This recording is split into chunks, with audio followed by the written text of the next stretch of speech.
कल्याण पूर्व भागातील पत्रीपूल जवळील एका उर्दू शाळेच्या शेजारी अनधिकृत बांधकाम सुरू होतं। या बांधकामामुळे शाळेतील विद्यार्थ्यांना त्रास होत होता।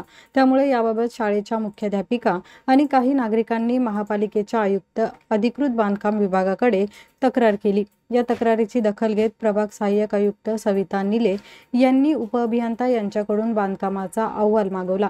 या अहवालात बांधकाम अनधिकृत असल्याचं नमूद करण्यात आलं होतं। त्यानंतर महापालिकेने तातडीने कारवाई करत हे अनधिकृत बांधकाम पाडलं आहे।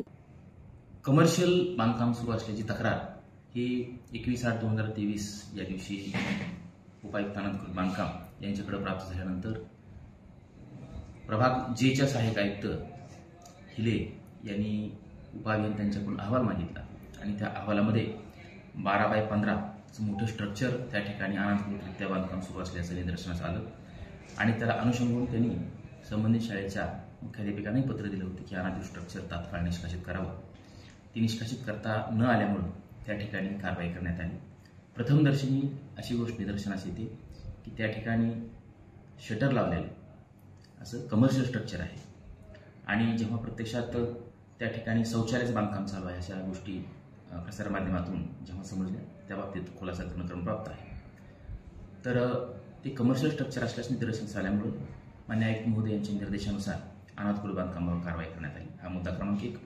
मुद्दा क्रमांक 2, तिथल्या विद्यार्थी आणि विद्यार्थिनींसाठी आवश्यक असणारी जी प्राथमिक सुविधा आहे शौचालयाची ती महापालिकेतर्फे या 2 दिवसांमध्ये उपलब्ध करून देण्यात येईल आणि पुढच्या आठवड्यामध्ये सदर शौचालय हे त्या विद्यार्थी आणि विद्यार्थिनी यांना वापरणे योग्य असेल महापालिकेकडून आम्ही कारवाई करू।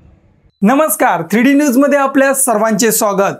3D न्यूज आता संपूर्ण महाराष्ट्रभर 3D न्यूज मध्ये प्रतिनिधी नेमणूक चालू आहे। तसेच स्क्रीनवरती दिलेल्या नंबरवरती कॉल करा आणि आमच्या 3D न्यूज चॅनलचे अधिकृत प्रतिनिधी व्हा।